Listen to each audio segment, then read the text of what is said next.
Você já se perguntou o que acontece quando aqueles que dedicam sua vida ao sagrado se deparam face a face com o inexplicável? Hoje trago 10 histórias reais de sacerdotes que experimentaram eventos que desafiam toda a lógica, relatos que te farão questionar a linha tênue entre fé e terror. Estas não são simples lendas urbanas, são testemunhos documentados de homens de fé que se encontraram com algo que nunca deveriam encontrar. Se você se atreve a escutar até o final, não se esqueça de se inscrever e ativar o sininho, porque a cada semana trago histórias que te manterão acordado durante as noites. E se estas histórias conseguirem arrepiar sua pele, deixe um like para que eu saiba que você quer mais conteúdo como este. Agora sim, apague as luzes, coloque os fones de ouvido, e prepare-se para se adentrar no lado mais escuro do divino. Hashtag História 1, a alma que continuava tocando órgão em uma capela no Texas. Em uma pequena cidade de Marfa, Texas, existe uma capela abandonada que data de 1892. O padre Miguel Ângelo Herrera foi atribuído a essa paróquia no ano de 2005, com a missão de restaurar a fé em uma comunidade que havia perdido a esperança após décadas de seca e pobreza. A igreja estava em ruínas, com bancos quebrados, vitrais destruídos e um enorme órgão de tubos que não funcionava desde 1958. Durante suas primeiras semanas, o padre Herrera trabalhava até altas horas da noite limpando e reparando o que podia. Mas a cada noite, aproximadamente às 3 da madrugada, era despertado pelo som inconfundível de música de órgão proveniente da capela. No início pensou que eram alucinações causadas pelo cansaço, mas a música era demasiadamente real, demasiadamente precisa. A melodia era sempre a mesma, um requiem fúnebre em tonalidade menor, interpretado com uma técnica que demonstrava anos de prática. O padre reconheceu a peça como Dies Irae, um canto gregoriano tradicionalmente associado com as missas de finados. A primeira noite em que escutou a música, correu para a capela com uma lanterna. O som parou abruptamente no momento em que abriu as portas. O órgão estava exatamente como o havia deixado, empoeirado, com teclas faltando e tubos oxidados que claramente não podiam produzir som algum. Consultou com os anciãos da cidade, que lhe contaram sobre o organista original da igreja, um homem chamado Hermann Schlosser, um imigrante alemão que chegou a Marfa fugindo da Primeira Guerra Mundial. Hermann havia dedicado 40 anos de sua vida tocando naquela igreja, até que uma noite de dezembro de 1957, sofreu um infarto massivo enquanto interpretava a missa de meia-noite. Morreu com as mãos sobre as teclas, e seu último acorde ressoou por vários segundos antes que alguém percebesse o que havia acontecido. O padre Herrera decidiu investigar mais profundamente. Contratou um técnico especializado em órgãos antigos para examinar o instrumento. O diagnóstico foi contundente, o órgão estava completamente inútil. Os foles estavam destruídos, múltiplos tubos faltavam ou estavam tão corroídos que era impossível que produzissem nota alguma, e o mecanismo das teclas estava travado por décadas de abandono. Tocar esse órgão era fisicamente impossível. Porém, a música continuou. Noite após noite, na mesma hora exata, o Dies Irae ressoava pelos corredores vazios da capela. O padre Herrera começou a gravar o fenômeno com seu telefone celular. As gravações captavam claramente a música, descartando a possibilidade de ser uma ilusão auditiva. Compartilhou as gravações com outros sacerdotes e com investigadores de fenômenos paranormais. Ninguém pôde oferecer uma explicação racional. Uma noite, o padre decidiu ficar na capela durante toda a madrugada. Sentou-se no primeiro banco com um rosário entre as mãos e esperou. Às 3 em ponto, a música começou como sempre. Mas desta vez, algo era diferente. Com a luz de sua lanterna, pôde ver as teclas do órgão se movendo sozinhas, sendo pressionadas para baixo como se dedos invisíveis as estivessem tocando. Os pedais também se moviam com o ritmo da peça. O ar estava gelado, apesar de ser pleno verão texano, e seu hálito se condensava em pequenas nuvens de vapor. O padre Herrera tentou rezar, mas as palavras não saíam de sua boca. Sentia uma presença avassaladora na sala, como se milhares de olhos invisíveis o estivessem observando das sombras. A música cresceu em intensidade, os acordes se tornaram cada vez mais altos até que as janelas começaram a vibrar. Então, tão repentinamente como havia começado, tudo parou. O silêncio que se seguiu foi ensurdecedor. Quando finalmente se atreveu a se aproximar do órgão, encontrou algo que o deixou gelado. Sobre o teclado havia 2 marcas profundas, como se alguém tivesse pressionado as teclas com tanta força que havia deixado impressões permanentes na madeira velha. Essas marcas não estavam ali na noite anterior, disso estava completamente certo. O padre Herrera solicitou uma transferência imediata. A igreja foi fechada e permanece abandonada até hoje. Mas os habitantes locais ainda juram que, se você passar por lá às 3 da madrugada, pode ouvir o Dies Irae flutuando no vento do deserto, interpretado por um organista que se recusa a aceitar que seu último concerto terminou há mais de 60 anos. Alguns dizem que Hermann nunca se foi, que sua alma continua cumprindo o único propósito que conheceu em vida, louvar a Deus através da música, preso eternamente naquele último momento antes que seu coração parasse de bater. Asterisco asterisco, se esta história te fez arrepiar, não se esqueça de dar like a este vídeo e se inscrever no canal para mais relatos assustadores. Seu apoio torna possível que eu continue trazendo essas histórias a cada semana, asterisco asterisco. Hashtag História 2, o túmulo que o chamava pelo sobrenome em Guanajuato. O padre Sebastião Montoya chegou ao histórico cemitério de Santa Paula em Guanajuato no outono de 2011. Havia sido enviado para realizar exorcismos e bênçãos em um local que, segundo os registros paroquiais, havia sido construído sobre um antigo cemitério indígena do século XVI. A arquidiocese havia recebido múltiplas reclamações de famílias que asseguravam ouvir vozes provenientes dos túmulos de seus entes queridos, vozes que não eram dos falecidos que descansavam ali. O padre Montoya era um homem pragmático, formado em Roma e com um doutorado em teologia.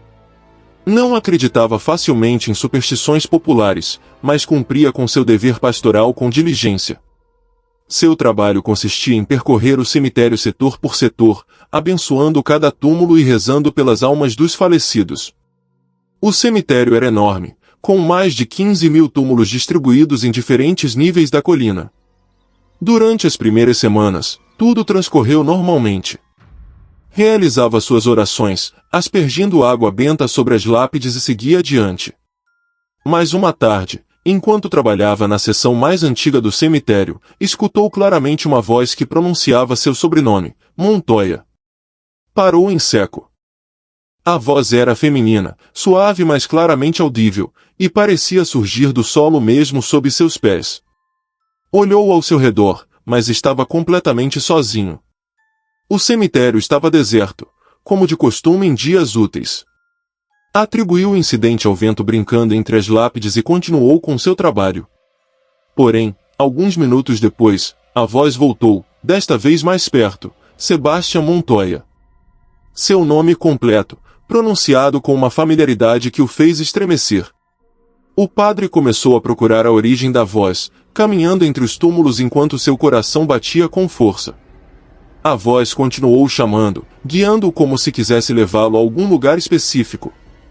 Finalmente, parou diante de um túmulo sem lápide, marcado apenas por um montículo de terra afundada e uma cruz de ferro oxidada que se inclinava perigosamente para um lado.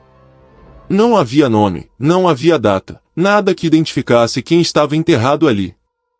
A voz surgiu novamente, mas desta vez diretamente embaixo daquele túmulo sem nome. Sebastião Montoya, por favor, me ajude. O tom era suplicante, desesperado. O padre sentiu um tremor percorrer sua espinha dorsal. Sabia que deveria ir embora, que aquilo não era natural, mas sua vocação e compaixão o mantiveram ali. Ajoelhou-se diante do túmulo e começou a rezar o rosário.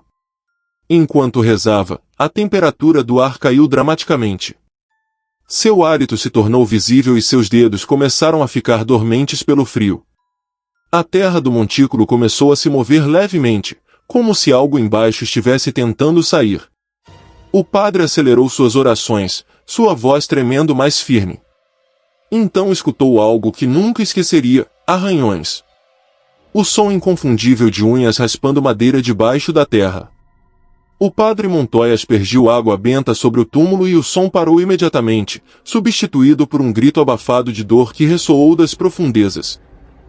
Terminou suas orações rapidamente e marcou a localização do túmulo para investigá-lo mais tarde. Naquela noite, nos arquivos paroquiais, descobriu uma história perturbadora. Segundo registros de 1883, uma mulher chamada Dolores Montoya, possivelmente um ancestral distante do padre, havia sido enterrada viva naquele mesmo cemitério após ser declarada morta erroneamente durante uma epidemia de cólera. Sua família era demasiadamente pobre para permitir-se uma lápide adequada. Os registros indicavam que, dias depois do enterro, trabalhadores do cemitério haviam escutado pancadas e gritos provenientes de seu túmulo, mas quando finalmente conseguiram desenterrá-la, já era tarde demais. Encontraram o interior do caixão destruído, marcas de arranhões na madeira e o cadáver de Dolores em uma posição que indicava que havia tentado desesperadamente escapar. O padre Montoya organizou uma missa especial para Dolores e conseguiu fundos para colocar uma lápide digna com seu nome. À noite em que instalaram a lápide, o padre voltou ao cemitério para uma última bênção. Desta vez, quando chegou ao túmulo, escutou a voz novamente, mais diferente: "Obrigada, primo." A voz soava tranquila, em paz. Desde então, o túmulo de Dolores Montoya permanece em silêncio. Mas o padre Sebastian nunca mais trabalhou em cemitérios. Confessou a um colega que toda noite, em seus sonhos, ainda escuta aqueles arranhões desesperados contra a madeira, e acorda com o eco de seu próprio sobrenome ressoando em seus ouvidos, questionando-se quantas outras almas continuam presas sob a terra, esperando que alguém escute suas súplicas. ***, você consegue imaginar escutar seu próprio nome saindo de um túmulo? Se esta história o impactou, dê like e a compartilhe com alguém que se atreva a escutá-la. E se inscreva para mais histórias reais de terror, ***. Hashtag História 3, a cruz que se tornou de pedra em suas mãos em Navarra. O padre Andrés Iturria servia há 30 anos na pequena paróquia de Olite, em Navarra, Espanha. Era conhecido em toda a região como um homem de fé inabalável, um sacerdote que nunca duvidava de sua vocação nem dos mistérios divinos.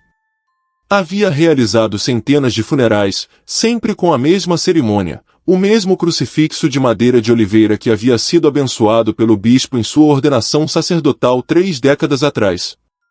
Em março de 2017, o padre Iturria foi chamado para oficiar o funeral de um homem chamado Carmelo Esquerra, um ancião de 87 anos que havia vivido isolado nas imediações da cidade durante os últimos 20 anos de sua vida. Carmelo havia ganho fama de ser um homem estranho e taciturno, alguém que rejeitava qualquer contato com a comunidade. Os poucos que o haviam visto em seus últimos anos relatavam comportamentos erráticos, falava sozinho, desenhava símbolos estranhos nas paredes de sua casa e havia enchido sua propriedade com cruzes invertidas feitas de ramos e ossos de animais. Quando Carmelo morreu, não havia família que reclamasse o corpo. Foi o prefeito quem contatou o padre Iturria, solicitando que lhe desse um enterro cristão digno, não importando quão estranho havia sido sua vida. O padre aceitou sem titubear, convencido de que todos mereciam as orações finais, independentemente de como houvessem vivido. A cerimônia se realizou em um frio dia de março, com apenas o padre Iturria, o sepultureiro e 2 funcionários municipais presentes. O caixão era simples, de madeira barata sem adornos. Enquanto o padre realizava as bênçãos habituais, notou que a atmosfera no cemitério se sentia diferente, pesada, como se o ar mesmo tivesse se tornado mais denso. Quando chegou o momento de abençoar o caixão com o crucifixo, o padre Iturria segurou sua cruz de madeira sobre o féretro fechado e começou a recitar as palavras finais: In nomine Patri, et Filii, et Spiritus Sancti. No instante em que a cruz tocou a superfície do caixão, o padre sentiu uma sensação estranha em suas mãos, como se o crucifixo estivesse ficando mais pesado. No início pensou que era sua imaginação, produto do cansaço ou da atmosfera sombria. Mas a sensação se intensificou. A madeira morna e lisa de sua cruz começou a sentir-se fria e áspera sob seus dedos. Levantou o olhar do caixão e observou horrorizado como seu crucifixo, aquele mesmo que havia segurado milhares de vezes, estava mudando diante de seus olhos. A madeira de oliveira se estava transformando em pedra. Não era uma ilusão de ótica, o processo era real e visível. Veios cinzentos começaram a aparecer na madeira, estendendo-se como rachaduras no gelo. A textura mudou de suave para áspera, de orgânica para mineral. O peso aumentou dramaticamente, e o padre teve que usar ambas as mãos para segurar o que segundos antes era um objeto leve. As testemunhas presentes ficaram paralisadas, observando o fenômeno sem poder compreendê-lo. Em menos de 30 segundos, o crucifixo de madeira se havia convertido completamente em pedra fria e cinzenta, como se tivesse sido esculpido em granito desde o princípio. O padre Iturria soltou a cruz instintivamente e esta caiu sobre o caixão com um baque surdo que ressoou no cemitério silencioso. O sepultureiro e os funcionários recuaram assustados. O padre Iturria, tremendo, recolheu a cruz de pedra. Era idêntica em forma a seu crucifixo original, com cada detalhe perfeitamente preservado, mas agora pesava ao menos 5 kg e estava feita completamente de rocha sólida. Não havia explicação lógica para o que havia acontecido. Tentou continuar com a cerimônia, mas sua voz se quebrava. Terminou as orações rapidamente e ordenou que o caixão fosse enterrado imediatamente. Naquela noite, incapaz de dormir, o padre Iturria investigou tudo o que pôde sobre Carmelo Esquerra. O que descobriu o encheu de horror. Carmelo havia sido acusado, embora nunca condenado por falta de provas, de estar envolvido em rituais ocultistas durante sua juventude nos anos 60. Vários testemunhos antigos o vinculavam com um grupo que supostamente praticava magia negra nas ruínas de um antigo mosteiro abandonado perto de Olite. Além disso, o padre encontrou referências em velhos periódicos locais sobre a morte misteriosa de 3 crianças em 1968, desaparecimentos que alguns suspeitavam estarem relacionados com Carmelo, embora nunca tenham apresentado acusações formais. O padre Iturria levou a cruz de pedra a Sé em Pamplona. Vários teólogos e cientistas a examinaram. As análises petrográficas confirmaram que era pedra autêntica, especificamente granito, mas com uma composição mineral que não correspondia a nenhuma pedreira conhecida na região. O mais perturbador era que, no centro da cruz, apareceram pequenos veios vermelhos que as análises identificaram como ferro oxidado, dispostos em um padrão que alguns interpretaram como símbolos alquímicos medievais. A cruz foi classificada como uma relíquia inexplicável e guardada nos arquivos secretos da Sé. O padre Iturria solicitou uma licença de vários meses para se recuperar emocionalmente. Durante esse tempo, visitou um exorcista experiente em Barcelona, que lhe disse algo que nunca esqueceria: quando você abençoa o mal com o sagrado, às vezes o mal responde transformando o sagrado em sua própria natureza. Essa cruz se tornou pedra porque tocou algo que já não podia ser abençoado, algo que havia escolhido o caminho contrário há muito tempo. O padre Andrés Iturria retornou à sua paróquia meses depois, mas nunca mais oficializou um funeral com a mesma confiança. Encomendou um novo crucifixo, mas toda vez que o segura, sente um peso invisível em suas mãos, a lembrança daquela transformação impossível que presenciou e que desafiou tudo o que acreditava saber sobre a fronteira entre o divino e o profano. Asterisco se esta história o deixou sem palavras, me ajude a alcançar mais pessoas dando like e se inscrevendo. Seu apoio significa tudo para este canal asterisco. Hashtag História 4, o rosário enterrado que reaparecia em seu bolso em Jalisco. O padre Joaquim Ramírez servia na paróquia de Santa Maria de Los Lagos, Jalisco, quando recebeu um pedido inusual no verão de 2013. Uma anciã da cidade chamada Ofélia Gutierrez chegou à igreja em estado de pânico, levando consigo um rosário antigo que, segundo ela, estava maldito. O rosário havia pertencido à sua avó, que supostamente havia estado envolvida em práticas de bruxaria antes de se converter ao cristianismo em seu leito de morte. Ofélia explicou que desde que herdou o rosário, sua vida havia sido uma série interminável de desgraças. 3 de seus filhos haviam morrido em acidentes inexplicáveis, seu marido a havia abandonado, e ela mesma sofria de pesadelos constantes nos quais uma figura obscura a estrangulava com os contas do rosário. Havia tentado se livrar dele múltiplas vezes, o havia queimado, mas as chamas não o tocavam, o havia arrojado ao lago, mas reaparecia em sua casa no dia seguinte, até mesmo o havia deixado na porta de outra igreja, apenas para encontrá-lo em seu travesseiro naquela mesma noite. O padre Joaquim, embora cético, viu o desespero genuíno nos olhos de Ofélia e aceitou ajudá-la. Examinou o rosário cuidadosamente. Era uma peça antiga, provavelmente do século XIX, feita de contas de azeviche negro e com um crucifixo de prata que apresentava inscrições em latim que o padre não reconheceu de imediato. O objeto irradiava uma sensação desagradável ao toque, algo que o padre não podia explicar racionalmente, mas que sentia nas profundezas de seu ser. Decidiu realizar um exorcismo sobre o objeto antes de enterrá-lo em terra consagrada. Durante o ritual, as velas da igreja se apagaram 3 vezes sem explicação, e o padre experimentou uma dor de cabeça intensa que quase o faz desmaiar. Finalmente, após 2 horas de orações, aspersão com água benta e leitura de passagens bíblicas, o padre considerou que o rosário havia sido suficientemente purificado. Naquela noite, por volta da meia-noite, o padre Joaquim cavou um buraco profundo na parte mais antiga do cemitério paroquial, em uma área que raramente era visitada. Enterrou o rosário a 1,5 metros de profundidade, aspergiu água benta sobre a terra removida e marcou o lugar com uma pequena cruz de madeira. Rezou uma última oração pedindo que qualquer influência maligna associada com o objeto ficasse selada para sempre sob terra sagrada. Retornou à reitoria sentindo-se satisfeito de ter ajudado Ofélia. Mudou de roupa, pendurou sua batina no guarda-roupa e se preparou para dormir. Mas quando colocou as mãos nos bolsos de seu pijama para tirar seu telefone celular, seus dedos tocaram algo frio e duro. Retirou o objeto e seu coração parou. Era o rosário de azeviche negro, exatamente o mesmo que havia enterrado apenas 1 hora antes.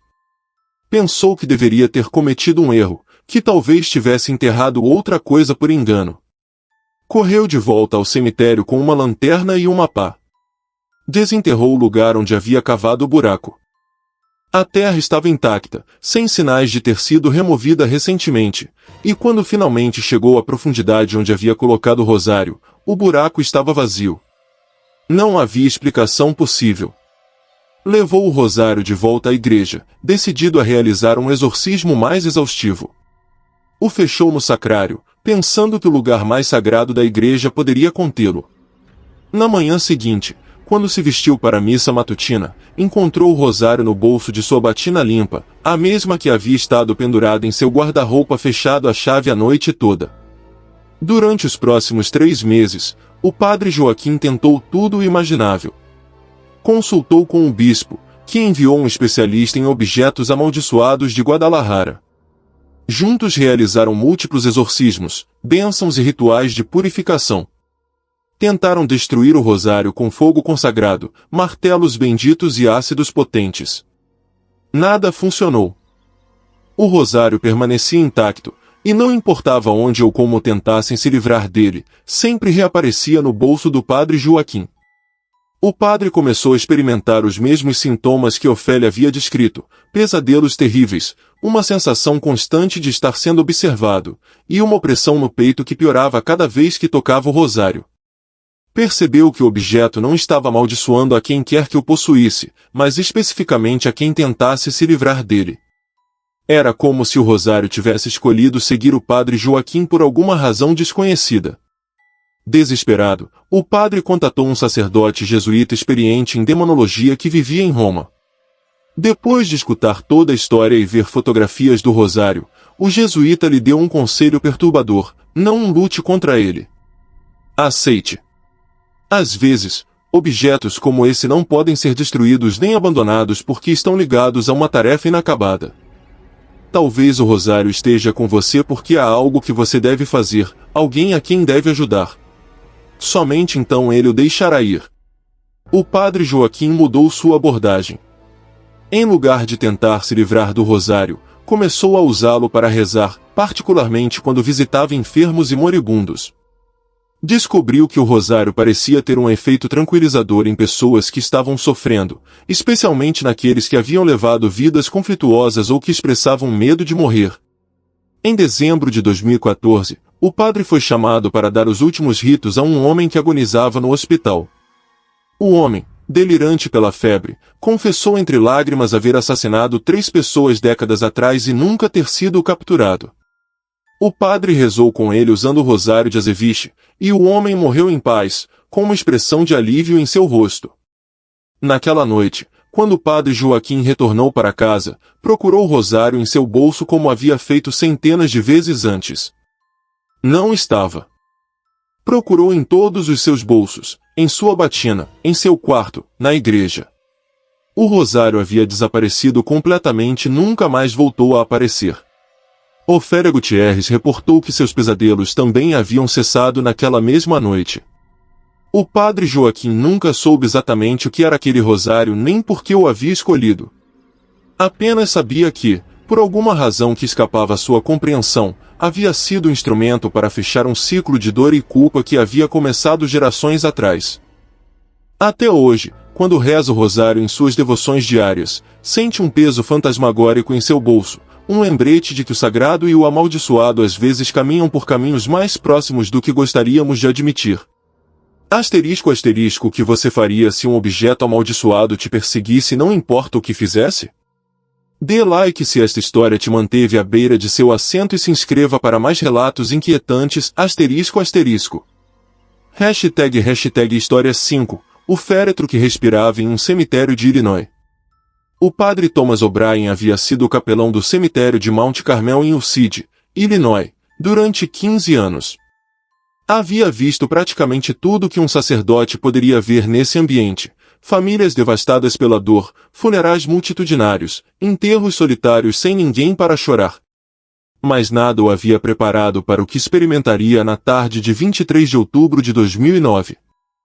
Naquele dia estava programado o enterro de uma mulher jovem chamada Rebecca Hartman, de apenas 32 anos, que havia morrido em circunstâncias misteriosas em seu apartamento. A autópsia havia sido inconclusiva, sem conseguir determinar uma causa clara de morte. Não havia sinais de violência, envenenamento, nem condições médicas preexistentes que explicassem seu falecimento. Simplesmente havia sido encontrada em sua cama, como se tivesse adormecido e nunca acordado. A cerimônia foi pequena, com apenas uma dúzia de assistentes, alguns familiares distantes e poucos amigos. Rebecca havia sido uma pessoa solitária, segundo comentavam os presentes, alguém que preferia a companhia de seus livros antigos e seu gato às relações humanas. Trabalhava de casa como tradutora de textos medievais, especializada em manuscritos em latim e grego antigo. O padre O'Brien conduziu o serviço como de costume, pronunciando as palavras reconfortantes tradicionais sobre a vida eterna e a misericórdia divina. O caixão estava fechado por pedido familiar. Era um féretro elegante de mogno com ferragens de bronze, talvez demasiadamente luxuoso para alguém que havia vivido com tanta modéstia. Quando chegou o momento da oração final antes do enterro, o padre se colocou ao lado do caixão, rodeado pelos assistentes em semicírculo. O cemitério estava silencioso exceto pelo vento de outono que fazia sussurrar as folhas das árvores centenárias. Começou a recitar o Salmo 23, "O Senhor é meu pastor, nada me falta." Foi então que o escutou.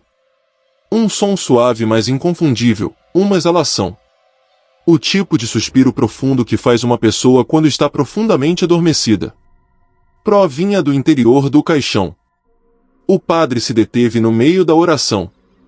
Olhou para os assistentes, mas todos tinham as cabeças inclinadas, aparentemente sem ter notado nada.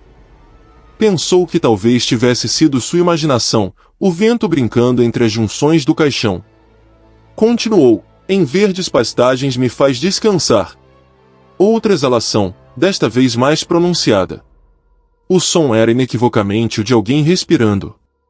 O padre sentiu que o suor começava a correr por sua testa apesar do frio de outubro. Suas mãos tremiam levemente enquanto segurava o livro de orações. Levantou o olhar e viu que um dos primos de Rebecca também havia levantado a cabeça, com os olhos muito abertos. Ele também havia escutado. O padre O'Brien acelerou as orações, desejando terminar rapidamente e deixar que os sepultureiros fizessem seu trabalho. Mas as exalações continuaram, agora com um padrão rítmico regular, inspiração e expiração, como se alguém dentro do caixão estivesse dormindo tranquilamente. Vários assistentes começaram a murmurar entre si, claramente perturbados. Uma mulher idosa se benzeu repetidamente. O padre sabia que tinha que tomar uma decisão. Deveria deter a cerimônia? Abrir o caixão? ou ignorar o que todos estavam escutando e prosseguir com o enterro. Antes que pudesse decidir, as respirações se intensificaram. Já não eram suaves exalações, mas ofegos audíveis, como se a pessoa dentro estivesse lutando para conseguir ar. O caixão começou a render, a madeira se queixando sob o que parecia ser movimento do interior. "Detenham-se!" gritou uma mulher do grupo. "Está viva! Rebeca está viva!" A histeria se apoderou dos presentes. Alguns retrocederam assustados, outros se aproximaram do caixão, indecisos sobre o que fazer. O padre O'Brien, com as mãos tremendo, fez um sinal aos sepultureiros. "Abram o caixão. Agora." Sua voz tinha uma autoridade que o surpreendeu até a ele mesmo. Os trabalhadores se olharam entre si, claramente relutantes, mas obedeceram. Com ferramentas, começaram a abrir os fechos do féretro. As respirações do interior se tornaram mais frenéticas, quase desesperadas. O padre podia escutar agora algo mais, um som rasposo, como unhas arranhando o tecido. A tampa do caixão finalmente cedeu e os sepultureiros a levantaram lentamente. O que viram dentro deixou todos paralisados. Rebecca Hartman jazia exatamente como a haviam colocado, com um vestido azul claro, as mãos cruzadas sobre o peito, a maquiagem funerária perfeitamente aplicada. Mas o mais perturbador era que estava claramente morta. Sua pele tinha o tom acinzentado inequívoco de um cadáver, seus lábios azulados, seus olhos fechados e afundados. Não havia nenhum sinal de vida. Porém, as respirações continuavam.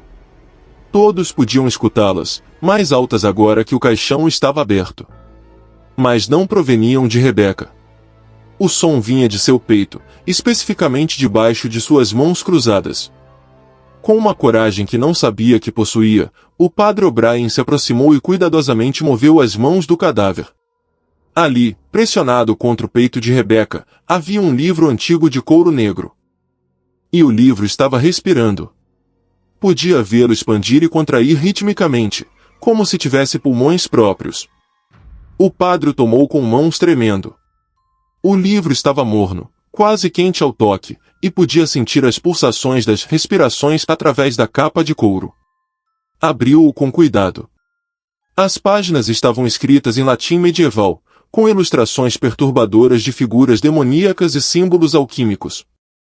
Reconheceu imediatamente que não era um texto cristão, mas algo relacionado com práticas ocultistas. Na primeira página, escrito com tinta vermelha, havia uma inscrição: Liber Animarum Captarum, o livro das almas capturadas. Embaixo, com letra diferente, mais recente, estava escrito o nome Rebecca Hartman seguido de uma data, 21 de outubro de 2009, 2 dias antes de sua morte. O padre fechou o livro bruscamente e as respirações pararam imediatamente. O silêncio que se seguiu foi absoluto. Olhou para o rosto de Rebeca e, por um momento, pareceu-lhe ver uma expressão de alívio em seus traços rígidos, como se finalmente tivesse sido liberada de algo. Ordenou que o enterro continuasse sem o livro. Levou-o consigo de volta à reitoria, onde passou dias investigando sobre ele. Descobriu que Rebeca havia estado traduzindo aquele manuscrito para um colecionador privado nos meses anteriores à sua morte.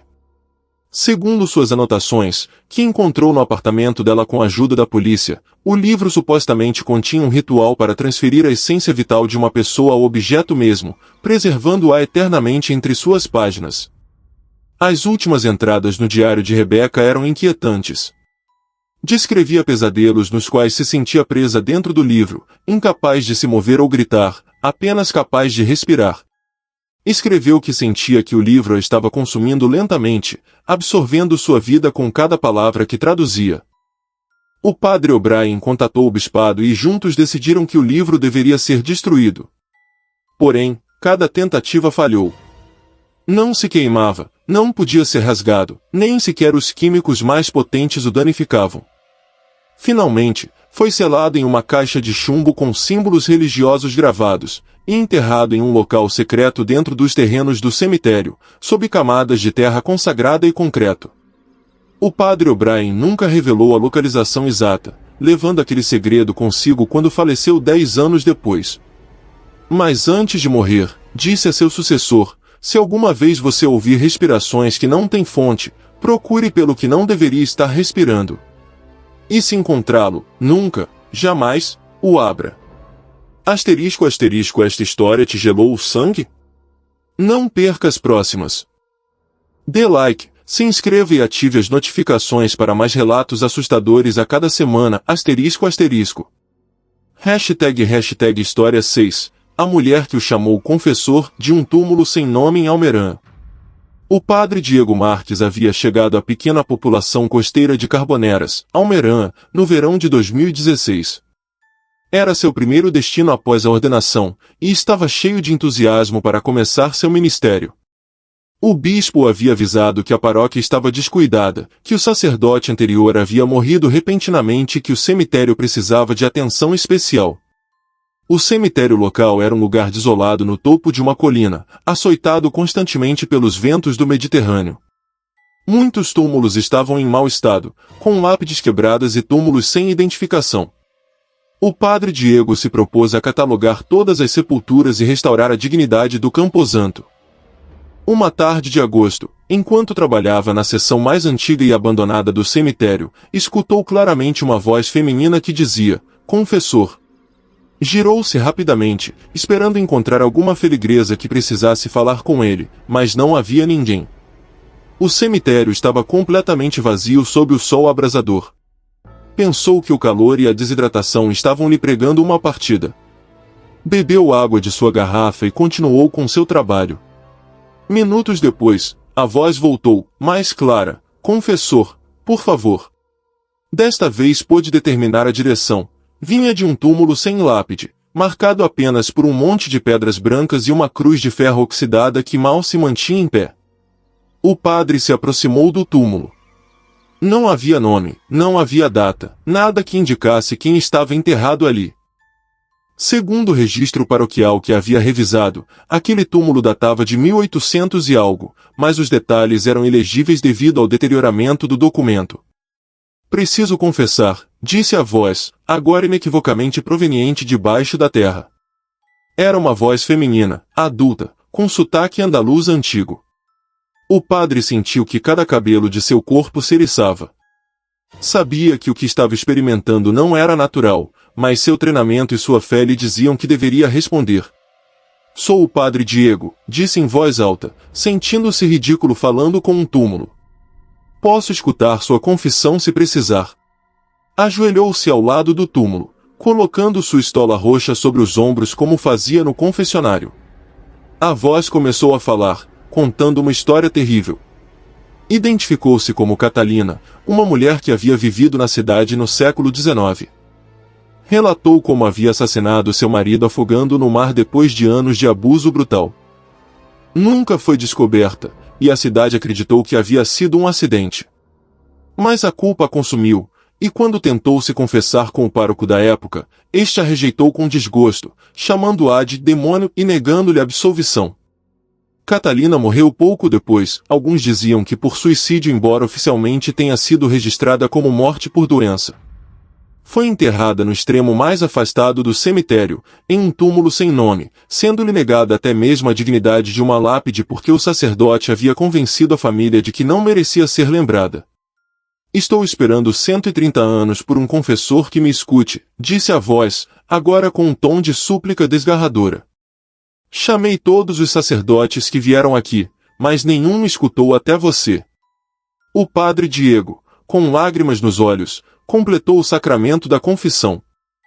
Pronunciou as palavras de absolvição com voz firme, eu te absolvo de teus pecados, em nome do Pai, e do Filho, e do Espírito Santo. Ao dizer amém, sentiu uma brisa morna passar por seu lado, apesar de o vento do mar sempre soprar frio naquela colina. Obrigada, padre, sussurrou a voz, e então houve silêncio. O padre Diego ficou ali ajoelhado durante o que pareceu uma eternidade, processando o que acabava de acontecer. Quando finalmente se levantou, notou algo estranho. As pedras brancas que marcavam o túmulo se reorganizaram por si mesmas, formando o que claramente era uma cruz perfeita sobre o montículo de terra. Investigou nos arquivos municipais e em documentos antigos da paróquia. Encontrou referências a uma mulher chamada Catalina Reis que havia morrido em agosto de 1886. Os registros mencionavam circunstâncias suspeitas na morte de seu marido Francisco um ano antes, mas nunca apresentaram acusações. O registro de seu próprio enterro incluía uma nota à margem escrita pelo pároco da época, enterrada sem nome por minha ordem. Que Deus tenha misericórdia de sua alma obscura.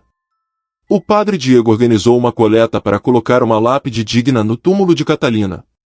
Quando a instalaram, incluiu uma inscrição simples, Catalina Reis, de 1843 a 1886. Perdoada e em paz. O dia em que colocaram a lápide, uma revoada de pombas brancas apareceu no cemitério, algo inusual naquela zona costeira, e pousaram brevemente sobre o túmulo novo antes de voar para o mar. Desde aquele dia, o padre Diego nunca mais escutou a voz. Mas cada vez que passa ao lado daquele túmulo durante suas rondas no cemitério, sente uma presença quente e grata. Alguns visitantes do cemitério têm reportado ver uma figura feminina vestida de branco ajoelhada ao lado do túmulo de Catalina, sempre ao entardecer, mas quando se aproximam, não há ninguém lá.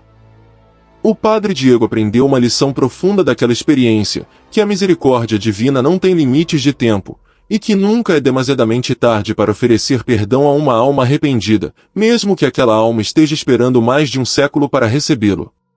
Asterisco asterisco se esta história de redenção o comoveu, compartilhe-a com alguém mais. E não se esqueça de dar like e se inscrever para continuar descobrindo histórias extraordinárias, asterisco asterisco. Hashtag História 7, a água benta que se evaporava ao tocar certa tumba em Michoacán. O padre Martim Caldeira servia há 5 anos na paróquia de San Juan Parangaricutiro, Michoacán, uma pequena comunidade conhecida por estar perto do vulcão Paricutim. Era um homem metódico e devoto que levava muito a sério suas responsabilidades pastorais, incluindo a bênção regular dos túmulos no cemitério paroquial, especialmente durante o mês de novembro, dedicado aos fiéis finados. Em novembro de 2012, enquanto realizava suas bênçãos habituais, chegou a um túmulo que sempre lhe havia parecido estranho. Pertencia a um homem chamado Esteban Cortés, falecido em 1983. A lápide era imponente, de mármore negro com detalhes dourados, claramente cara, o que contrastava com os túmulos modestos que a rodeavam. O que tornava o túmulo ainda mais peculiar era que nunca havia flores nele, nunca havia velas, e nunca ninguém vinha visitá-lo. O padre aspergiu água benta sobre a lápide como havia feito com centenas de outros túmulos esse dia. Mas algo extraordinário aconteceu, a água não permaneceu sobre a superfície. Em lugar de correr pelo mármore ou formar pequenas poças, a água simplesmente desapareceu ao instante de tocar a pedra, evaporando-se em uma pequena nuvem de vapor que se dissipou rapidamente no ar. Pensando que era algum efeito do sol quente sobre o mármore escuro, o padre aspergiu mais água.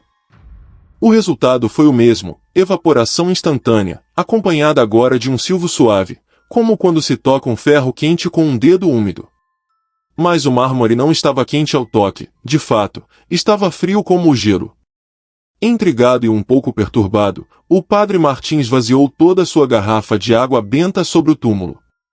Cada gota se evaporou instantaneamente, criando uma pequena nuvem de vapor que flutuava sobre a lápide antes de se desvanecer. Tentou com água normal de uma garrafa que levava para beber, e aquela água se comportou normalmente, escorregando pelo mármore. Apenas a água benta era rejeitada daquela maneira impossível. Naquela noite, o padre investigou sobre Esteban Cortés nos arquivos paroquiais. O que descobriu foi perturbador. Esteban havia sido um homem rico, dono de várias fazendas na região, mas tinha uma reputação sinistra. Os registros antigos e os testemunhos de anciãos da cidade pintavam um retrato de um homem cruel. Havia explorado brutalmente seus trabalhadores, havia sido acusado de violar várias mulheres jovens que trabalhavam em suas terras, e havia rumores de que havia matado a pancadas vários homens que se atreveram a confrontá-lo. Mais inquietante ainda, o padre encontrou documentos que sugeriam que Esteban havia estado envolvido em rituais ocultistas. Um expediente policial de 1978 mencionava que as autoridades haviam encontrado restos de animais sacrificados em uma de suas propriedades, junto com símbolos estranhos pintados nas paredes de um celeiro abandonado. Quando Esteban morreu em 1983, sua morte foi registrada como causas naturais, mas os rumores da cidade contavam uma história diferente. Várias pessoas afirmavam ter ouvido gritos aterradores provenientes de sua fazenda à noite de sua morte, e quem preparou seu corpo para o enterro reportou que tinha uma expressão de terror absoluto congelada em seu rosto, com os olhos e a boca abertos como se tivesse visto algo horrível em seus últimos momentos. O pároco que havia oficiado seu funeral havia escrito uma nota marginal no registro: "Este homem morreu em estado de pecado mortal. Recusou-se a receber os sacramentos e amaldiçoou o nome de Deus com seu último alento. Que o Senhor tenha misericórdia de sua alma, embora tema que já esteja perdida." O padre Martim decidiu tentar um exorcismo sobre o túmulo. Retornou no dia seguinte com os implementos necessários, mais água benta, sal consagrado, óleo santo e sua estola roxa. Começou as orações de exorcismo, aspergindo água benta sobre a lápide. Como antes, cada gota se evaporou instantaneamente, mas desta vez acompanhada de um som diferente, um gemido gutural que parecia surgir da terra mesma. Enquanto continuava com as orações, o ar ao redor do túmulo se tornou gelado. Seu hálito se condensava em nuvens de vapor. As flores nos túmulos circundantes começaram a murchar visivelmente, suas pétalas ficando negras e caindo. O padre perseverou, elevando sua voz para superar um zumbido crescente que preenchia o ar. De repente, o mármore da lápide começou a se rachar. Fissuras finas como cabelos apareceram por toda a superfície, se propagando como uma teia de aranha. Dessas fendas começou a brotar um líquido escuro e viscoso que cheirava a enxofre e carne apodrecida. O padre recuou, quase tropeçando, mas continuou com as orações. "Em nome de Jesus Cristo, ordeno que você liberte este lugar", gritou o padre Martim, fazendo o sinal da cruz sobre o túmulo. Naquele instante, escutou uma voz profunda e cheia de ódio que ressoou em sua mente: "Este é meu lugar. Comprado com minha alma. Ninguém pode me expulsar." O padre aspergiu o último de sua água benta sobre o túmulo. Desta vez, em lugar de evaporar-se, a água brilhou com uma luz branca intensa ao tocar o mármore. Houve um clarão ofuscante e um grito que fez eco em todo o cemitério. Quando a visão do padre se esclareceu, viu que a lápide de mármore negro se havia tornado completamente branca, como se tivesse sido branqueada pelo sol durante décadas em apenas segundos. As fendas permaneceram, mas o líquido escuro havia desaparecido. O padre, tremendo e esgotado, completou as orações de exorcismo. Desta vez, quando aspergiu água benta sobre o túmulo branqueado, a água se comportou normalmente, correndo pela superfície como deveria. Desde aquele dia, o túmulo de Esteban Cortés permanece branco como cal, um lembrete visível de alguma batalha espiritual que teve lugar ali. O padre Martim o abençoa regularmente, e a água benta não se evapora mais. Mas a lápide nunca voltou à sua cor negra original, e ninguém na cidade quer se aproximar dela, especialmente depois do entardecer. Os anciãos da cidade dizem que o padre Martim salvou o cemitério de uma influência maligna que havia estado crescendo desde o túmulo de Esteban durante quase 30 anos. Alguns afirmam que, se você olhar de perto as fendas no mármore branqueado, você pode ver que formam palavras em latim: "Vinctus sum", estou acorrentado. O padre nunca confirmou nem negou esta afirmação, mas desde então sempre leva consigo 3 garrafas extras de água benta quando visita o cemitério. O que você acha que havia naquele túmulo? Deixe-me sua teoria nos comentários, dê like se quer mais histórias assim e se inscreva para não perder nenhum episódio. Hashtag História 8, o menino que devolveu seu crucifixo perdido em Puebla. O padre Roberto Sanches servia na histórica paróquia de São Francisco de Assis no centro de Puebla. Era um sacerdote jovem, de apenas 35 anos, conhecido por seu caráter alegre e sua proximidade especialmente com as crianças da comunidade. Sempre levava consigo um crucifixo de prata que havia sido um presente de sua mãe no dia de sua ordenação, uma relíquia familiar que remontava a 3 gerações. Um sábado de março de 2015, o padre Roberto realizava sua ronda mensal no antigo cemitério da paróquia, localizado atrás da igreja. Era um lugar bonito mas descuidado, com túmulos que datavam do século XVIII. Enquanto caminhava entre as lápides rezando pelos finados, percebeu que havia perdido seu crucifixo. A corrente deveria ter se partido sem que ele notasse. Passou as próximas 2 horas procurando desesperadamente entre os túmulos, mas o cemitério era extenso e o crucifixo era pequeno. A luz do dia começava a se desvanecer quando finalmente se rendeu, com o coração apesadumbrado pela perda de um objeto tão significativo para ele. Enquanto caminhava de volta para a igreja, viu um menino parado ao lado de um dos túmulos mais antigos. O menino teria uns 8 ou 9 anos, vestia roupa antiga, calças curtas e uma camisa branca que parecia de outra época. O mais notável era sua palidez extrema e o fato de estar descalço apesar do frio de março. "Padre", chamou o menino com uma voz suave, "está procurando por isto?" Estendeu sua mão e em sua palma estava o crucifixo de prata, brilhando à luz do entardecer. O padre Roberto sentiu uma onda de alívio e gratidão. "Sim. Muito obrigado, filho. Como se chama?" Aproximou-se do menino para pegar o crucifixo. "Me chamo Miguelito", respondeu o menino com um sorriso tímido. "O encontrei perto de minha casa." Apontou para o túmulo ao lado do qual estava parado. O padre pegou seu crucifixo, sentindo que os dedos do menino estavam gelados como o gelo. "Suas mãos estão muito frias, Miguelito. Onde estão seus pais? O que você está fazendo aqui sozinho nesta hora?" O menino apenas sorriu e apontou novamente para o túmulo. "Aqui vivo, padre. Sempre vivi aqui." Uma sensação de inquietude começou a se apoderar do padre Roberto. Olhou para o túmulo que o menino apontava. Era antigo, coberto de musgo, com uma lápide de pedra desgastada pelo tempo. Agachou-se para ler a inscrição, embora a luz tênue dificultasse a distinção das letras. O que leu o deixou paralisado: Miguel Ângel Mendoza, de 2000 a 2009. "Anjo do Senhor, descanse em paz." Sentiu que o sangue se gelava em suas veias. O menino havia morrido 6 anos atrás, aos 9 anos. Com as mãos tremendo, o padre se virou para olhar para o menino novamente, mas o espaço ao lado do túmulo estava vazio. Miguelito havia desaparecido sem fazer ruído, sem deixar rastro algum. O padre Roberto correu para a reitoria, seu coração batendo com força. Precisava saber quem era este menino, como havia morrido. Passou a noite inteira revisando os registros paroquiais. A história que descobriu o deixou profundamente comovido. Miguel Ângel Mendoza havia sido uma criança acólita naquela mesma paróquia. Era conhecido por sua devoção e sua alegria contagiosa. O padre anterior o havia descrito em suas anotações como a criança mais piedosa que já conheci, sempre a primeira a chegar e a última a sair da igreja. Em dezembro de 2009, Miguel Ângel estava ajudando a decorar o cemitério para as festividades natalinas quando tropeçou e caiu, batendo a cabeça contra uma lápide de pedra. O acidente foi fatal, morreu instantaneamente.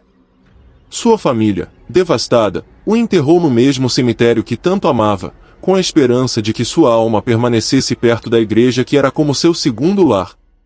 Mas havia mais algo nos registros. Vários sacerdotes que haviam servido na paróquia após a morte de Miguelito haviam reportado avistamentos do menino no cemitério. Um escreveu: "Vi o menino Miguelito em 3 ocasiões diferentes, sempre ao entardecer, sempre sorridente, sempre perto de seu túmulo.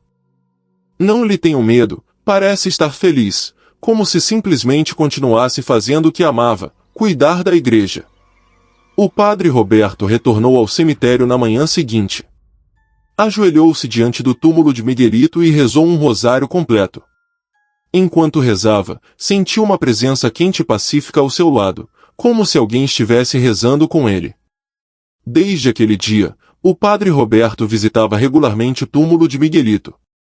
Começou a notar coisas estranhas mas reconfortantes. Flores frescas apareciam no túmulo sem que ninguém as levasse, as velas que colocava ali nunca se apagavam mesmo com o vento forte, e ocasionalmente encontrava pequenos objetos organizados ao redor do túmulo, pedras dispostas em forma de cruz, folhas formando um coração. Outros membros da paróquia também começaram a reportar encontros com Miguelito. Uma senhora idosa jurou que o menino a havia ajudado a encontrar a saída do cemitério quando se havia perdido ao entardecer. Um jardineiro reportou ter visto o menino regando as flores perto de seu túmulo com um recipiente invisível. O padre Roberto nunca mais perdeu seu crucifixo, mas o levava com um novo significado. Para ele, era um lembrete de que existem mistérios que transcendem nossa compreensão, e que às vezes, os mais pequenos e puros podem ser os mensageiros mais poderosos entre este mundo e o próximo. Um dia, 5 anos após o encontro, o padre estava realizando um batismo quando um casal se aproximou com seu bebê recém-nascido. Padre, disse a mãe, este é nosso filho. Chamamos Miguel Ângel, em honra ao irmão que perdi anos atrás. Ele costumava ser acólita aqui. O padre Roberto sentiu um nó na garganta. Pegou o bebê em seus braços e, por um momento, acreditou ver a figura de um menino sorridente parado na entrada da igreja, observando a cena com satisfação antes de desaparecer em um raio de luz solar.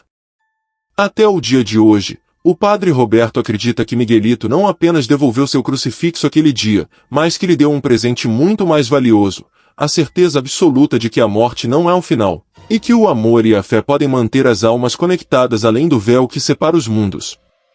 ***, você já teve algum encontro inexplicável com alguém que já não está? Compartilhe sua história nos comentários. Dê like se este relato tocou seu coração e se inscreva para mais histórias que desafiam o impossível ***. História 9, a sombra que se movia atrás do altar do panteão no Texas. O padre James McAllister servia como capelão do cemitério Calvary em Houston, Texas, um dos camposantos católicos mais antigos e extensos da cidade. O cemitério tinha uma capela histórica construída em 1890, com um altar de mármore e vitrais que haviam sobrevivido a furacões, inundações e mais de um século de enterros. Parte das responsabilidades do padre McAllister incluía realizar uma missa noturna cada sexta-feira na capela do cemitério para as famílias que havia perdido entes queridos recentemente. Era um serviço tranquilo, geralmente com não mais que 10 ou 15 pessoas em assistência, um momento de paz e reflexão em meio ao burburinho de Houston. Em setembro de 2018, o padre começou a notar algo estranho durante estas missas noturnas. Enquanto estava em pé diante do altar, de face para a congregação, podia ver ocasionalmente algo se movendo em sua visão periférica, atrás dele. No início pensou que eram as sombras projetadas pelas velas ou as luzes oscilantes, mas a sensação de ser observado se tornou cada vez mais intensa. Uma noite, enquanto elevava a hóstia durante a consagração, o momento mais sagrado da missa, viu claramente refletida no cálice de ouro uma figura obscura atrás dele. Era alta, humanoide, mas sem traços definidos, como uma silhueta recortada na escuridão mesma. Estava ajoelhada, como em atitude de oração, mas havia algo profundamente perturbador em sua postura. O padre quase deixa cair o cálice. Suas mãos tremiam enquanto completava as palavras da consagração. Não se atreveu a virar a cabeça, mas podia sentir a presença atrás dele, imóvel mas intensamente presente. Quando finalmente terminou aquele segmento do ritual e se virou para colocar o cálice no altar, não havia nada ali. O espaço atrás do altar estava vazio. Depois da missa, perguntou discretamente aos assistentes se haviam visto algo inusual. Ninguém reportou ter visto algo fora do comum, mas uma anciã se aproximou dele depois que todos os outros se foram. Padre, disse ela com voz tremenda, sei que você ouviu. A sombra atrás do altar. Venho a estas missas há 20 anos, e sempre esteve ali. Mas apenas os sacerdotes a veem. O padre anterior também a via. Por isso deixou de celebrar missas noturnas aqui. O padre McAllister sentiu um calafrio. Sabe quem ou o que é? A anciã negou com a cabeça. Ninguém sabe com certeza. Mas minha avó me contou uma história. Faz muito tempo, mais de 100 anos, um homem foi enterrado vivo neste cemitério por erro. Quando finalmente se deram conta e abriram seu caixão, encontraram que havia conseguido sair da tumba, mas morreu de esgotamento justamente na soleira desta capela. Dizem que sua última ação foi rastejar até o altar para rezar, pedindo que ninguém mais sofresse como ele. Encontrou um registro de 1911 que mencionava um incidente exatamente como a anciã havia descrito. Um homem chamado William Patterson havia sido declarado morto após um ataque cardíaco, mas havia estado na verdade em um estado de coma catalético. Acordou dentro de seu caixão e, em um ato de desespero e força sobre-humana, conseguiu escapar da tumba. Suas unhas estavam destroçadas e tinha terra sob cada uma quando encontraram seu cadáver nos degraus da capela. O mais inquietante do registro era uma nota do pároco da época. Encontramos Patterson com as mãos estendidas para o altar, como se tivesse morrido no meio de uma oração. Seu rosto não mostrava terror, mas paz. Como se tivesse encontrado consolo em seus últimos momentos. O padre M.C. Alistair decidiu fazer algo que nenhum sacerdote anterior havia tentado, falar diretamente com a presença. Na noite de missa seguinte, quando chegou o momento da consagração e sentiu a presença atrás dele, dirigiu-se a ela. William Patterson, disse em voz baixa mais clara, se é você quem está aqui, quero que saiba que suas orações foram escutadas. Seu sofrimento não foi em vão. Continuou com a missa, mas adicionou uma oração especial para William, pedindo que sua alma encontrasse o repouso eterno. Naquela noite, quando se virou após a consagração, a sombra continuava ali, mas algo era diferente. Pela primeira vez, pôde distinguir traços nela, as mãos juntas em oração, a cabeça inclinada em humildade. E então, lentamente, a sombra começou a brilhar com uma luz tênue, ficando mais transparente, mais etérea. O padre M.C. Alistair sentiu uma onda de emoção profunda inundar a capela. Era como se décadas de dor e solidão estivessem se dissolvendo naquele momento. A figura levantou sua cabeça, e embora não tivesse um rosto visível, o padre soube que o estava olhando diretamente. Então, com um movimento que parecia uma reverência de gratidão, a figura se desvaneceu completamente em uma cascata de luz dourada que ascendeu em direção ao teto da capela antes de desaparecer. Desde aquela noite, a sombra nunca mais voltou a aparecer. O padre M.C. Alistair continuou realizando missas na capela do cemitério, mas o espaço atrás do altar permaneceu vazio e tranquilo. Porém, instalou uma pequena placa de bronze na parede atrás do altar com a inscrição, em memória de William Patterson, de 1872 a 1911, cuja fé o sustentou até seu último alento. Os feligreses que assistem às missas noturnas reportam que a capela agora tem uma atmosfera especialmente serena, quase sagrada. Alguns juram que, durante a consagração, podem sentir uma presença benevolente, mas não é mais algo que cause temor, mas conforto. O padre M.C. Alistair acredita que William finalmente encontrou o que havia estado procurando durante mais de um século, não apenas ser lembrado, mas ser liberado através das mesmas orações que tentou fazer em seus últimos momentos de vida. Asterisco, você acredita que as almas podem ficar presas esperando um ato de misericórdia? Se esta história o impactou, dê like, compartilhe-a e se inscreva para mais relatos que exploram o mistério entre a vida e a morte. Hashtag História 10, o coro que cantou durante sua missa fúnebre em León. O padre Henrique Villarreal havia dedicado 45 anos de sua vida ao serviço sacerdotal na cidade de León, Guanajuato. Aos 73 anos, sabia que seu tempo nesta terra estava chegando ao fim. Um câncer terminal lhe havia dado apenas alguns meses de vida, e ele havia aceitado seu destino com a serenidade de alguém que viveu uma vida de fé.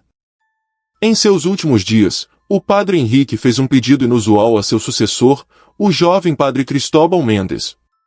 Quando eu morrer, lhe disse, quero que você grave minha missa fúnebre completa. Não por vaidade, mas porque quero deixar um registro de como uma comunidade se despede de seu pastor. Será meu último presente educativo para os seminaristas. O padre Cristóbal, embora lhe parecesse um pedido estranho, prometeu cumprir o desejo de seu mentor. Instalou 3 câmeras de vídeo em ângulos diferentes da igreja e vários microfones para capturar o áudio de maneira profissional. O padre Henrique faleceu pacificamente em seu sono no 15 de novembro de 2019. Seu funeral foi programado para 3 dias depois na Catedral Basílica de León, a mesma igreja onde havia sido ordenado sacerdote 45 anos atrás. Esperava-se uma multidão grande, pois o padre Henrique havia tocado as vidas de milhares de pessoas durante seu longo ministério. No dia do funeral, a catedral estava lotada. Mais de 1000 pessoas enchiam cada banco, corredor e espaço disponível. O padre Cristóbal oficiou a missa, comovido pela presença massiva de feligreses que haviam vindo se despedir. A cerimônia foi bonita e emotiva, com testemunhas de pessoas cujas vidas haviam sido transformadas pelo padre Henrique. Durante a missa, algo extraordinário aconteceu no momento da consagração. O padre Cristóbal elevou a hóstia, e naquele instante, um coro começou a cantar. Vozes angelicais, puras e cristalinas, preencheram a catedral com um canto gregoriano em latim, o In Paradisum, a oração tradicional para acompanhar a alma do falecido ao paraíso. O canto era sublime, de uma beleza que transcendia qualquer interpretação humana. As vozes se entrelaçavam em harmonias perfeitas, ressoando na acústica da catedral de uma maneira que fazia vibrar as paredes mesmas. O padre Cristóbal olhou para o coro da igreja, esperando ver os cantores, mas o espaço estava vazio. Não havia ninguém na área do coro, e porém, o canto continuava, claro e poderoso. Os assistentes reagiram de diferentes maneiras. Alguns choravam abertamente, abrumados pela emoção. Outros olhavam ao redor desconcertados, tentando identificar a origem das vozes. O padre Cristóbal continuou com a missa, sua própria voz tremendo enquanto as vozes celestiais continuavam cantando de fundo. O canto durou aproximadamente 3 minutos, terminando exatamente quando o padre Cristóbal colocou a hóstia consagrada de volta no altar. O silêncio que se seguiu foi profundo, cheio de assombro e reverência. Muitos dos presentes se olhavam entre si, confirmando que não haviam sido os únicos em escutar o fenômeno. Naquela noite, o padre Cristóbal revisou as gravações da missa. Sentou-se em seu escritório com o coração batendo forte, esperando que as câmeras tivessem capturado o que todos haviam experimentado. Reproduziu o vídeo do momento da consagração, aumentando o volume. O que escutou o deixou gelado. Nas gravações, não havia coro algum. O áudio capturava perfeitamente o murmúrio da congregação, o som dos movimentos do padre Cristóbal, até mesmo o choro suave de alguns assistentes. Mas as vozes angelicais, aquelas vozes que mais de 1000 pessoas haviam escutado simultaneamente na catedral, não estavam em nenhuma das 3 gravações de vídeo nem em nenhum dos múltiplos microfones que havia instalado. Revisou as gravações uma e outra vez, de ângulos diferentes, com auriculares diferentes, ajustando os níveis de áudio. Nada. As vozes que haviam preenchido a catedral com tal poder e clareza que haviam feito as colunas de pedra tremerem, simplesmente não existiam em nenhuma gravação eletrônica. O padre Cristóbal começou a contactar os assistentes. Chamou dezenas de pessoas, desde os que estavam na primeira fila até os que estavam parados na parte de trás. Todos, sem exceção, confirmaram ter escutado o coro celestial. Descreviam as mesmas vozes, o mesmo canto, o In Paradisum em latim perfeito. Levou as gravações a especialistas em áudio, perguntando-lhe se havia alguma explicação técnica. Os técnicos examinaram meticulosamente cada segundo de áudio. Sua conclusão foi unânime: não havia evidência de manipulação, não havia falha técnica, e não havia nenhuma frequência ou som oculto que explicasse o que os assistentes reportavam ter escutado.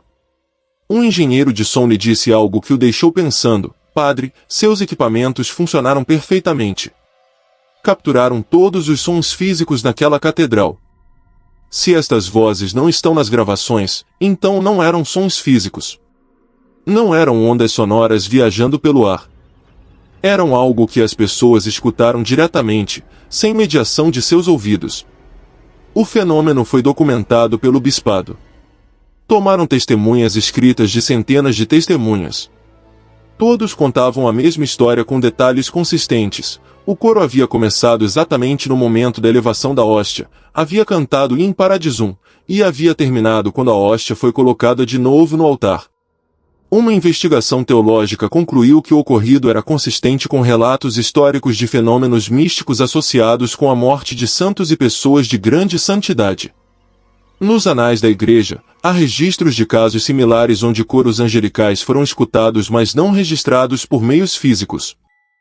O padre Cristóbal guardou as gravações como o padre Henrique havia pedido, mas adicionou um anexo especial, um documento que continha os testemunhos dos assistentes sobre o coro angelical, explicando que o mais significativo daquela missa não estava nas gravações, mas nos corações de quem esteve presente.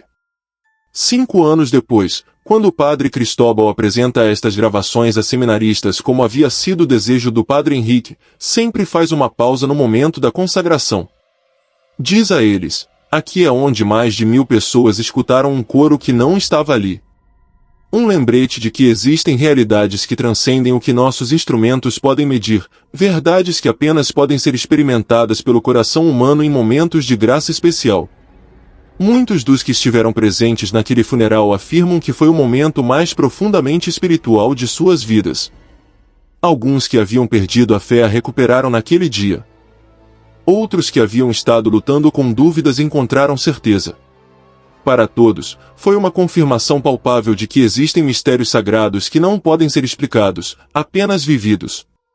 O padre Henrique Villarreal foi enterrado no cemitério da Catedral, sob uma lápide simples que diz, serviu com amor, partiu com cânticos. E embora as gravações não tenham capturado o coro celestial, 1000 corações sim o fizeram. E esse é um tipo de evidência que nenhuma tecnologia pode replicar nem refutar.